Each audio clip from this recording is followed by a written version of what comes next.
ভালো হয়েছে আমার মেয়ের রেজাল্ট। আমি তো বুক চাপড়ে বলতে পারি আমার মেয়ের মতো রেজাল্ট এই পাড়ায় কেউ করেনি, কেউ নয়। তা কত নাম্বার পেলো শুনি?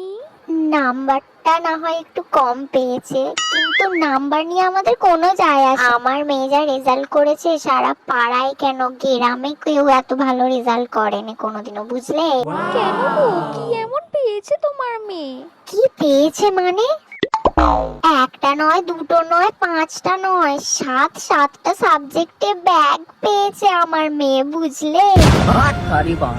আমার যে কি আনন্দ হচ্ছে। তুমি কি শুনেছো কোনোদিন কাউকে ব্যাগ পেতে? তাও আবার একটা নয়, দুটো নয়, সাতটা সাবজেক্টে ব্যাগ পেয়েছে।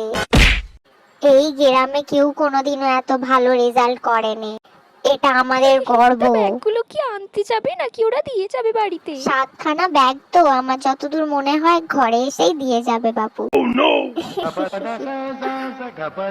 মেয়েটার একটু মন খারাপ। আমি বললুম মন খারাপ করার কিচ্ছু হয়নি, ব্যাগ পেয়েছিস, বাড়ির একমাত্র মেয়ে, ব্যাগ পেয়েছিস তাও আবার সাতটা, এটা তো গর্ব করার বিষয়, একদম মন খারাপ করবি নি, ওই পার্সেল দিয়েই পাঠিয়ে দেবে। আমি তো বললুম 7টা ব্যাগ নিয়ে কি করবি, তোর ওই মাসি পিসির ছেলে মেয়েদেরকেও দিয়ে দিস ক্ষণে। আচ্ছা আমি এলুম, এখন অনেক কাজ আছে। হ্যাঁ, এসো ঘরে। আমার মেয়ে ব্যাগ পেয়েছে শুনে তো টুম্পার মায়ের একদম মুখ বন্ধ হয়ে গেছে।